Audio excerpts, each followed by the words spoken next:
குஜராத் மாநிலம் பரூச் மாவட்டத்தில் உள்ள அங்கலேஸ்வர் பகுதியை சேர்ந்த 51 வயது ஷீதல் மோதி 48 வயது தம்பியை தன் மகன் போன்று கவனித்துக் கொள்கிறார். மன வளர்ச்சி குன்றிய அஸ்வின் மோதி இந்த வயதிலும் 6 மாத குழந்தையை போன்று நடந்து கொள்கிறார். குளிப்பாட்டுதல், உடை மாற்றி விடுதல் போன்ற அவரின் அனைத்து தேவைகளையும் ஷீதல் தான் கவனிக்கிறார்.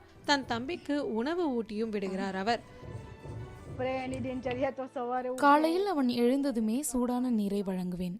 அதன் பின் கழிவறைக்கு அழைத்துச் செல்வேன். பிறகு காலை உணவு ஊட்டுவேன். பின்னர் குளிப்பாட்டுதல், ஷேவ் செய்தல் போன்ற வேலைகளை செய்வேன். கடினமாக உள்ள உணவுப் பொருட்களை அஸ்வினால் மெல்ல முடியாது. எனவே நான் அவற்றை மென்று அவனுக்கு ஊட்டுவேன். இந்த வேலைகளுக்காக